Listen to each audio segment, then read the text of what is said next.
We reached a bench which, oddly I thought, looked somewhat in need of paint. Albert gestured toward it and asked me to sit. I did so, and he took his place beside me. "I'm walking you to the edge of Summerland for 2 reasons," he began. "The first, as I've told you, is to let your system gradually adjust to the rather unpleasant alterations in environment. You must also be prepared to see some terrible sights. As I've said, the way to Anne is not distinct. It may take us through some ghastly places. I want you to understand this now. If you feel you can't face them, I don't care what I have to face," I said. He regarded me in silence, obviously wondering if I had the remotest concept of what he was telling me. "Very well," he finally said. "Assuming that you have the strength to resist what you'll have to face, I warn you with the greatest emphasis of the dangers which will threaten you if and when we actually find Anne." I confessed to startlement at that. "The search for her will involve many frightening dangers," he said. "But these are external dangers. If we find Anne and you try to help her, you'll be subject to internal threat. Returning to a level of primitive development, you'll be strongly influenced by it. Lowering your vibration to that of Earth's, you will no longer be able to think clearly, but will be subject to the same confusion of thought with which your wife lives constantly. In this weakened state, you will not only risk losing your effort on her behalf, you could very easily be so affected that you become as much a prisoner of that level as she is." He put his hand on my shoulder and gripped it tightly. "You would then lose everything you've gained," he said. "Not only losing Anne, but yourself as well."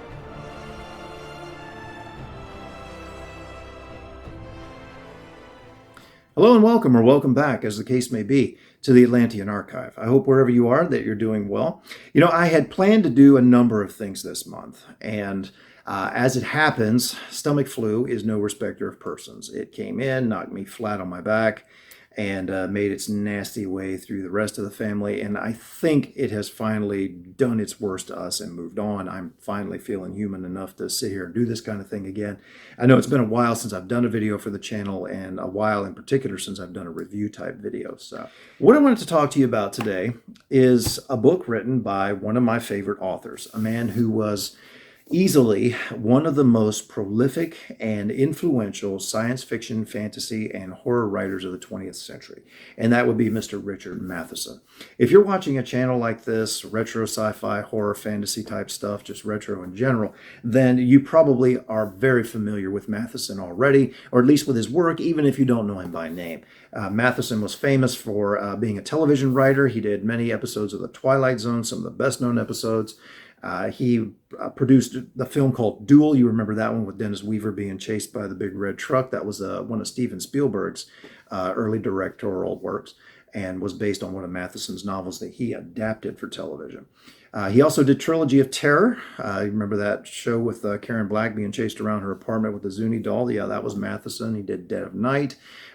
Many, many other things. He's well known for his novels and his short stories, many of which were adapted into either film or television episodes, and Matheson himself adapted many of those directly. You'll be familiar with Hell House, for instance, which Matheson wrote the screenplay for and was released as The Legend of Hell House in 1973, starring Roddy McDowall. He's also known for The Shrinking Man, and probably his best known novel, and I think his best novel in general, I Am Legend, which has been adapted several times now, including as The Last Man on Earth with Vincent Price, which was a really good movie. Even to this day, it's well done, and was a staple on Saturday afternoon television when I was growing up in the 70s and 80s. So wanted to get into this book, What Dreams May Come. This was published in 1978, and it represents something of a turn in Matheson's thinking and in his career. Up until this time, again, Matheson has been known as a science fiction, fantasy, and horror writer, and he was beginning to chafe at that a little bit. He began to think that maybe he should take his writing in maybe a better direction, a more profitable direction, maybe a direction that would do his readers more good than simply trying to scare him. Now, Matheson himself, you may be interested to know, never actually considered himself a horror writer. He considered himself a terror writer. And you might think, what's the difference between those two things? Well, for Matheson, there was a difference, and he wrote about it as follows. To me, horror connotes blood and guts, while terror is a much more subtle art, a matter of stirring up primal fears. By the mid-70s, I had tired of playing the fright game. Scaring the hell out of people no longer appealed to me. Now, Matheson began that turn with his novel Bid Time Return, which was later retitled Somewhere in Time. That was made into a movie of the same title with Christopher Reeve and Jane Seymour. Many of you will probably remember that. Heck, even my wife knows about that, and she's not into this kind of stuff that Matheson would normally write. And of course, that story had a heavy romance element in it, so it had a little bit more of a broad appeal. But Matheson wanted to achieve something similar with What Dreams May Come. And many of you will remember that this was eventually adapted into a movie starring Robin Williams, who I think did a very, very good job with it. They changed a lot from Matheson's novel, but on the whole, I think they did a great job with it. The movie was visually stunning. There had not been anything quite like it made up until that time. I recently listened to Siskel and Ebert talking about it, and their review that came out in the time. Of course, both of them have passed away now, but they both remarked that they loved it, and Gene Siskel in particular was saying that it was absolutely stunning. Go see it on the best theater in town. So they did a great job with it, even though they did change some things from Matheson's novel. And I won't get into that because it's been forever since I've seen the film, so I don't feel like I can really give you a good review, good comparison, contrast review with the novel. I did just finish reading the novel, however, and want to get into that. So again, this represents a turn in Matheson's style and in his writing career and what he's trying to do as a writer. I think What Dreams May Come is the most important, read effective book I've written. It caused a number of readers to lose their fear of death, the finest tribute any writer could receive. And that is indeed what Dreams May Come is about. Life after death, love after death, especially. Romance, just like in Somewhere in Time, is a big part of this. This book is a love story in an afterlife setting. And I think many of you out there, if you have friends, family, spouses, maybe who you have been trying to get interested in fantasy, science fiction, that sort of thing, and the Lord of the Rings and that kind of stuff, or Game of Thrones or whatever is not their cup of tea. Star Trek, they don't go for that. Try this book. This is different, again, from what Matheson had done before. It's different from all that other kind of literature in general, and the love story is a big element that may draw more readers into it. So that may be something to try for someone who is reluctant to get into fantasy. But to just go ahead and give you a summary of the book, talk a little bit about it, not too much in the way of spoilers, and then later on I'll give you a warning when I get into some more spoilery type material. But by way of summary, the novel starts with a man named Rod Serling opening his door one day to find a woman standing there with a package. She hands him the package and tells him that this is a manuscript. This is a book that's written by his brother, Chris.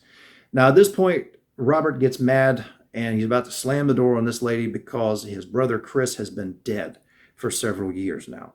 And he doesn't know what kind of kook she is or whatever, but she stops him with this plea in her tone. She's like, please take this thing. It turns out that she is a psychic. She is able to communicate with people on the other side of the veil. And Robert's brother Chris, who has passed away, has been after her to write this for him and get it to his brother. And she's like, so please, she's kind of like Whoopi Goldberg in Ghost, being harassed by Patrick Swayze. She's just like, please, just get this person out of my life. So he takes the manuscript, she disappears, he doesn't even know her name. And he gets into this, and this is the introductory part of the book. He later adds an epilogue that's from the brother Robert with his thoughts. So those things kind of bookend the novel. The main body of it, however, is Chris's story to Robert of what happened following his death. Now, Chris Nielson is a husband. He's the father of 4 children, 2 boys, 2 girls that are adult age pretty much by the time of the story. I think his youngest is just about to graduate from high school. He's married to a woman named Anne. They are both deeply in love with one another. They have what most of us would think of as an ideal type of marriage. They've had their ups and downs, of course, like everybody does, but they are literally soulmates, and that comes into play later on in the story. Anne has had a traumatic past. She grew up with a very troubled childhood. She had a breakdown a few years before the events of this story and spent a year in rehab. So she was in sort of a fragile state of mind. And then they're going through these changes with their children moving out of the house. And if that is not enough, Chris is killed in a car accident. He's in his 40s, I think, if I remember correctly. So they're, heading into midlife here, the years where they should be able to settle down with one another as empty nesters. And suddenly Chris is taken from her. Now, neither one of them actually believe in an afterlife. As far as they're concerned, when you die, you're dead. That's it. Sayonara, the end. So you can imagine Chris's surprise when he finds himself outside of his body in the hospital. And he's looking down at this broken body that's suffering. He can still feel the pain of it. And he actually thinks that he's dreaming. Again, this can't be real. Chris doesn't believe in an afterlife. So he thinks this is just a terrible nightmare and he's going to wake up at some point. He ends up going through all these motions. He sees his family, his wife, his kids in the hospital lobby. He tries to communicate with them. Some of them seem to respond when he touches them, but his hand, again, like in the movie Ghost, Patrick Swayze trying to touch people, his hand just goes right through them. Now, his wife and his youngest son seem a little bit attuned to that. They seem to notice something's going on. He's able to mentally influence his daughter while she's writing a letter to a friend of hers. But other than that, Chris is not able to contact them at all. And so he's just going through the motions. He attends his own funeral, goes out to the cemetery, and he sees a man who appears to him several times trying to tell him, Chris, you've died, you're dead, you need to move on. You can't do anything for your family anymore. But Chris doesn't want to believe this. So he continues to persuade himself that he's just dreaming. Keeps trying to get through to his wife. There is a disastrous seance that takes place that cements his wife's belief that there is no such thing as an afterlife, no survival beyond death. Chris's youngest son, Ian, has a friend who's psychic, and he's able to see Chris. He tries to pull off the seance, and everything just blows up again. It's a disaster. And his wife, Anne, just completely shuts down at this point. She doesn't want anything to do with it. So again, as Chris falls into despair, the mysterious figure appeals to him and tells him, you need to call out for help. Think positive thoughts. Move on to the next realm. So finally, in despair of anything else, that's what Chris does. And suddenly he finds himself elevated, energized, if you want to think of it that way. And he ends up in a place where it's absolutely beautiful. It's ideal. It's gorgeous. The weather is beautiful. The landscape is beautiful. The grass, the trees, lush. Just what you would think of as a paradise. And the book calls this Summerland. And that's how it's referred to Chris in conversations that he has with others who are there. You could also call it heaven. Now, as Chris is exploring, he runs into the mysterious man. He didn't recognize him at first, but now he does. This is Albert, a cousin of Chris's who died many years ago.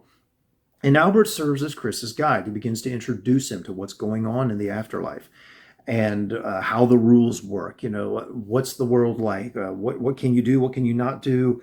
And takes Chris to his own home. Yes, people live in houses. People are able to build things with the power of the mind. In fact, everything is mental, and that's one of the most important plot points to stress here. Everything about the afterlife is mental. It's a product of consciousness. So Summerland is part of that. People with more of an upbeat type of consciousness, they go there. This is heaven. And they are able to build things for themselves. They can dress themselves however they want to, like Chris is still walking around wearing the clothes, or apparently wearing the clothes that he was wearing the night he was killed. But you can change them at will. You can basically teleport yourself from one place to another if you don't want to walk. He takes his shoes off at one point and asks Albert, what's going to happen to my shoes if I just leave them here? And he says, well, if you forget about them, they'll disappear. They'll be reabsorbed into the matrix from which all things come. And thought effectively calls things into being. Chris is eventually taken to a city, and there's all sorts of elaborate buildings there. And he's told that people got together and built these things with the cooperative power of their imagination, of their own consciousness working together. So you've got this world that in many ways is not too different from the living world. It functions at a higher elevation, a higher frequency or vibration, if you want to think of it that way. Chris finds out that plants, objects, water, the natural things that appear there actually give off a type of energy that is a kind of like a sustenance. It charges you. Chris has just been through a trauma. He still feels the desire to sleep at this point. And Albert tells him that's normal. You're adjusting. Your spirit basically needs to get over this. So Chris goes to sleep. He has dreams even. And disturbingly, he has nightmares. He misses his wife terribly. He feels horrible that he's not able to get through to her. And then he starts having these terrible nightmares where Anne finds herself in these predicaments where she's in peril of her life and she's calling out for Chris to help her. And try as he does, he is never able to help her.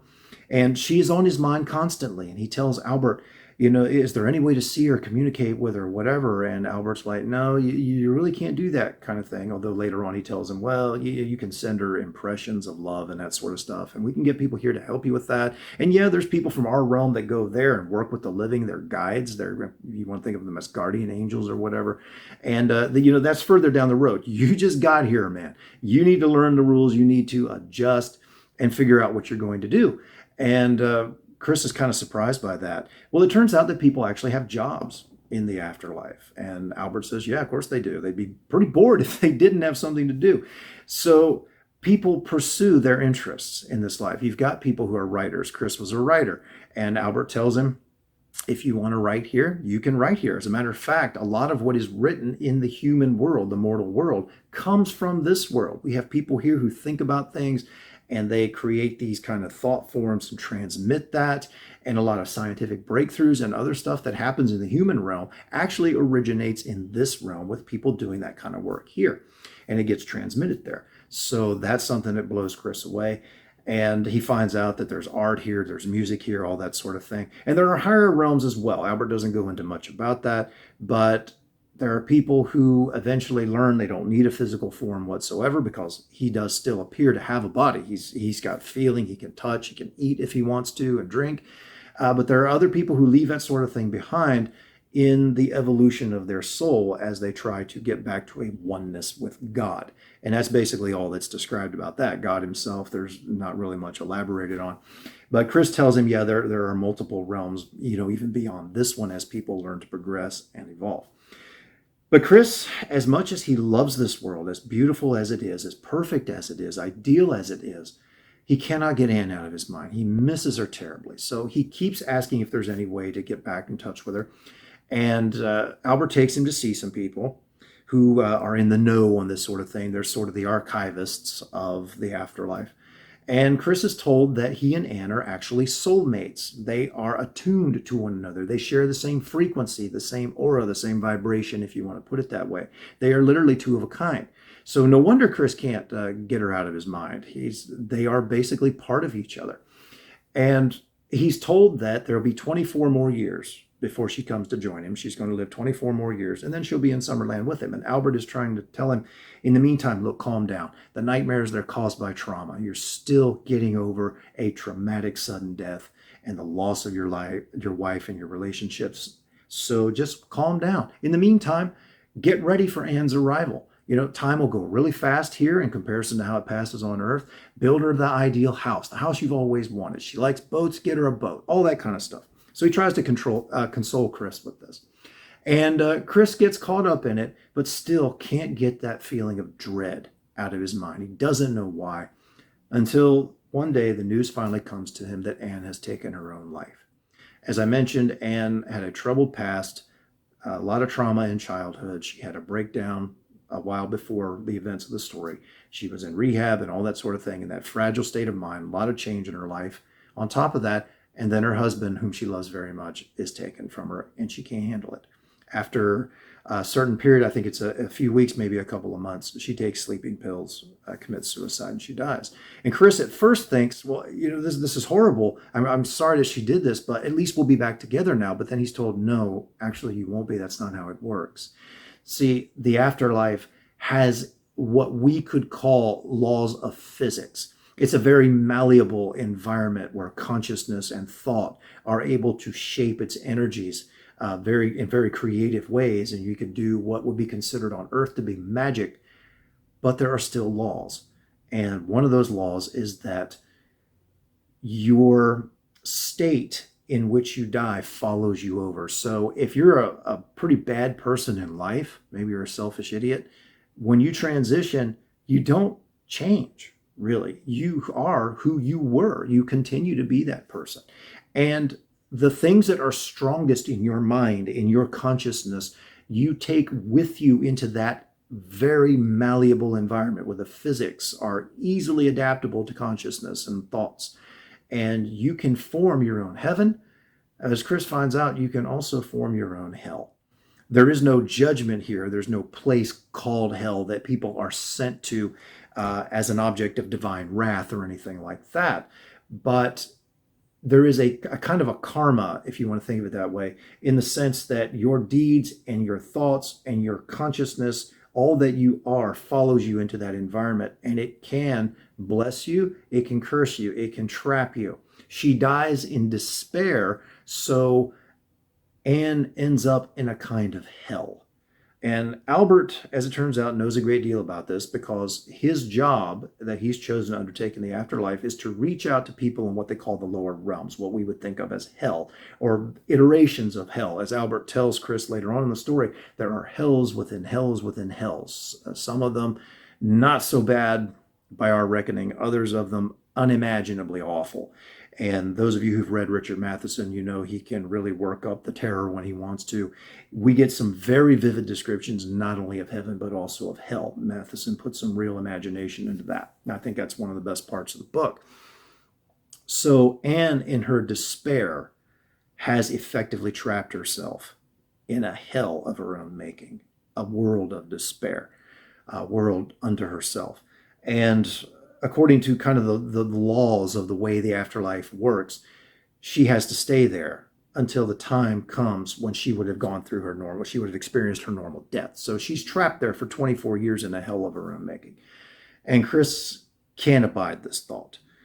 He wants to do something. He wants to rescue her. And Albert's telling her, no, we can't do this. We can't do this. But then he relents and he says, okay, we can try. We can try to reach her. But we don't know where she is. We have no idea how exactly to get there at this point. This is all going to be touch and go, and there are dangers. As I read at the very beginning of the video, there's a section where Albert warns Chris, look, you just gotten here. You still don't have the feel of this place yet. You've just gone through a trauma. You're inexperienced yourself. You don't know how to protect yourself from all of this. And the thing is, when you dwell in an environment where thoughts shape reality, you have to face the fact that when you begin to venture among the denizens of hell, those lower regions, those places where people radiate despair and horrible emotions, anger, murderous thoughts, all that kind of thing, they are literally projecting their thoughts, their consciousness, and impacting the environment around them.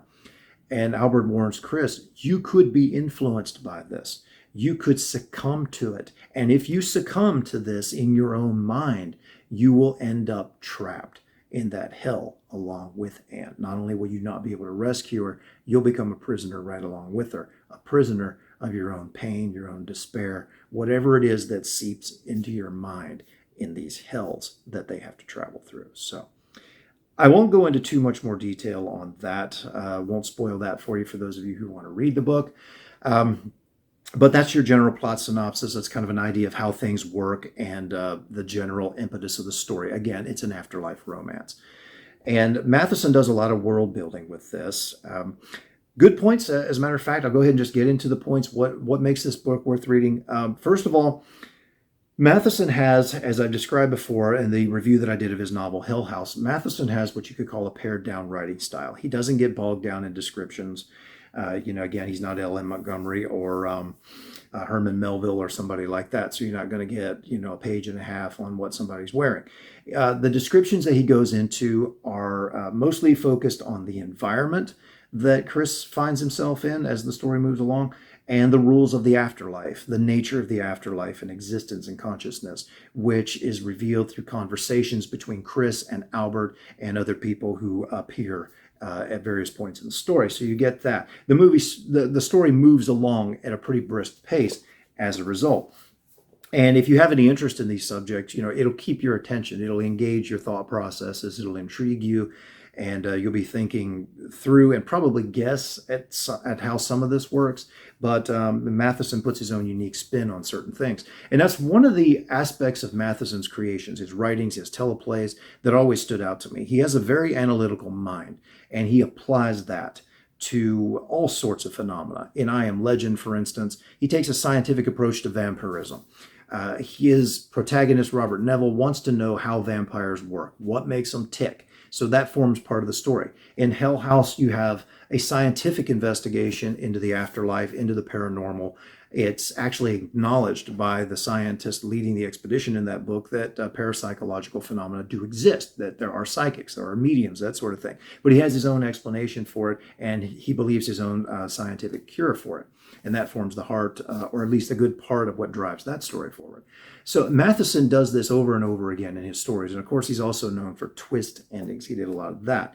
But you'll find those kind of elements in this book, and they make it an engaging read as far as I'm concerned, a fluid read. It's quick. You don't get bogged down in it. And if you have any interest in this sort of thing, if you engage with fantasy type material, you should be entertained by it and probably get through it pretty quickly. Other aspects of this that make the story worth reading. As I indicated, the afterlife is governed by consciousness. Who you are, you pretty much remain when you cross over, and who and what you are influences where you end up and the surroundings around you. And as I mentioned, the novel is bookended by remarks from Chris's brother, Robert, who receives this manuscript. At the very end, and I'm not giving away any major plot points or anything like this, but Robert writes an epilogue, as it were, to the book. And this is what he says, in light of the fact that thought consciousness determines where you find yourself.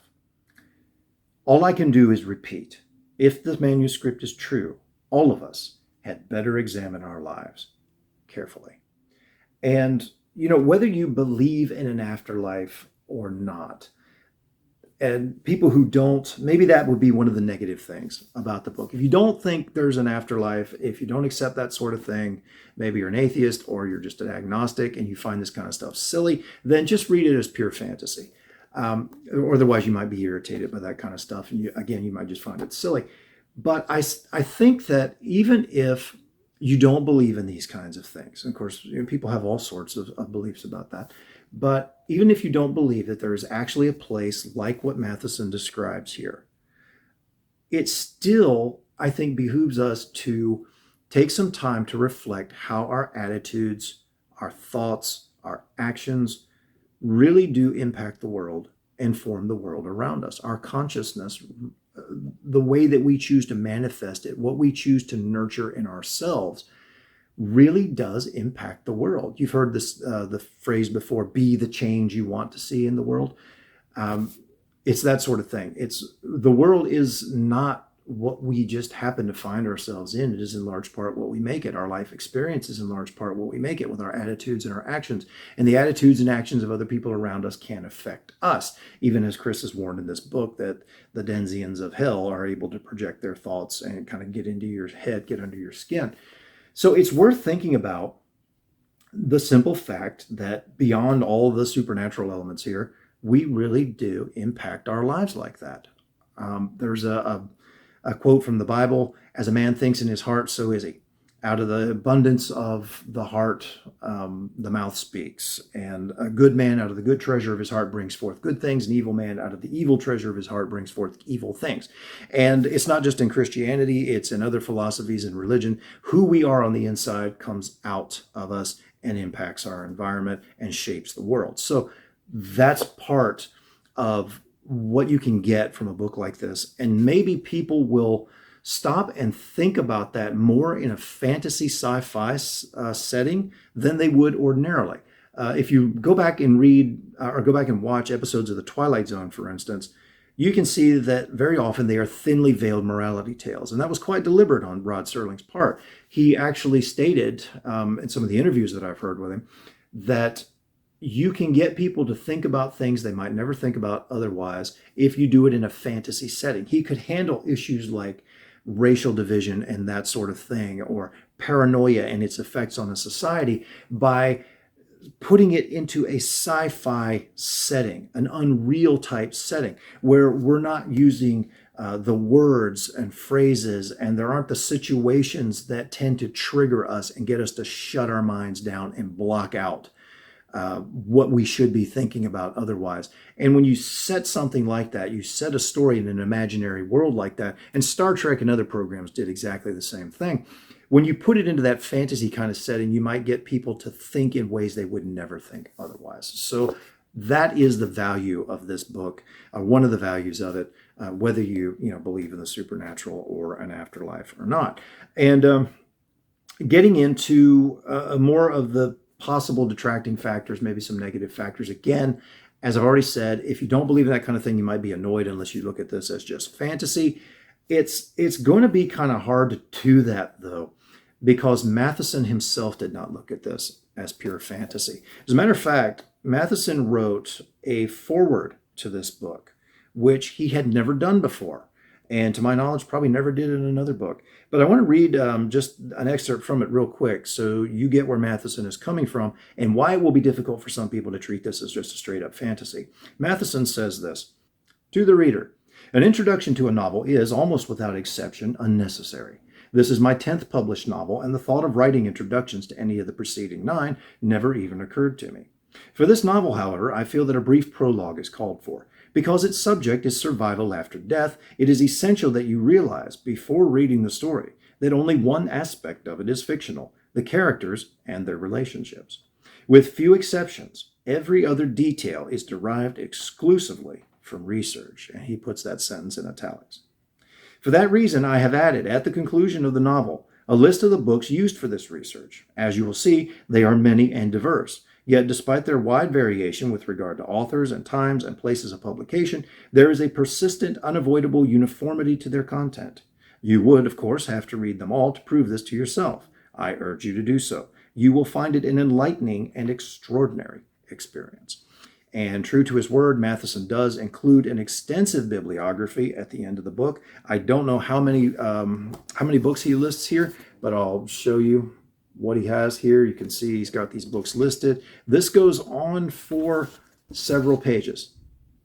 And this is what you would probably best describe as New Age material, occult type material. Some people would refer to it, New Thought sort of material. You'll find Edgar Casey in here. You'll find channeled books in here, like the Seth material. I think Seth Speaks was a popular New Age type book that's in here. You'll find books on reincarnation, all that sort of thing. And people who do not accept an afterlife or are not of a religious bent are going to have an issue with that, obviously. This is not peer-reviewed scientific literature. As much as Matheson took an analytical and oftentimes scientific approach to subjects like the supernatural, vampires, ghosts, that sort of thing, he does not do that here. So you're not going to find a study by the University of Virginia or anything like that in here. He doesn't consider that in framing this material. Okay, so having said that, if you're not of a religious bent, don't believe in the afterlife or the supernatural, you may have a beef with this book. I must now tell you that if you do believe in the afterlife, you are religious, you do believe in the supernatural, you may also have a beef with this book. That's because Matheson takes a dim view of organized religion in the story. There are certain people that show up in it that have very firm religious beliefs. Chris encounters these people in the course of the story, and these people are, he's told, some of the most difficult that there are to reach. Again, part of Albert's job is going around finding people and trying to help them get out of the situations that they're in, out of hell or even lesser versions of Summerland, lesser versions of heaven. As they're journeying in search of Anne, they begin to pass toward the borders of Summerland. And one of these places, there's a church there, and you've got people going into it day in and day out. It's just like a Baptist church you might find down the corner where they've got camp meeting going on. There's preaching, there's hymn singing, and all that kind of stuff. These people are in that kind of environment because the way that they thought in their religious frame of mind, their religious background, heaven's a big church service, and that's what they were used to. That's what they thought they'd get. So if you're not religious or you are religious, this may be triggering for you in some way. So I put that as a warning to you out there from the get-go. If you can let stuff like that go and just treat it as fantasy, though, you'll be fine. Okay, one other thing that I wanted to address here comes from comes from a review rather that I saw someone else do of this book, and they had a problem with it in that they thought that Anne is not handled well in the story. They thought that as a woman, she is not treated well. They think that Richard Matheson is writing from a patriarchy type standpoint. She is a mother and a wife. She's a housewife, and she's had mental breakdowns and all this sort of thing. And Chris keeps having these dreams where he has to rescue her or try to rescue her. And ultimately, of course, he has to descend into hell to bring her out after she commits suicide. So this reviewer was of the opinion that Anne was just a weak woman, again, who needed her man to come and save her. And that left a bad taste in this person's mouth. And I think as I went into In Hell House, where I talked about the way that Richard Matheson's portrayal of women is handled in that book, and I think they get him wrong, or that particular reviewer I was responding to at the time, I think they get him wrong. I think they get him wrong here as well. Anne has had a traumatic life. She had a troubled childhood. On top of that, then she has this breakdown as an adult. She has a year that she spends in therapy. Her kids are all moving out of the house, growing up, moving on with their lives, leaving the empty nest issue, which causes depression for a lot of people, both men and women, as we know. And then her husband dies unexpectedly, and she's very, very close to her husband. Again, they're soulmates. Her life is ripped up.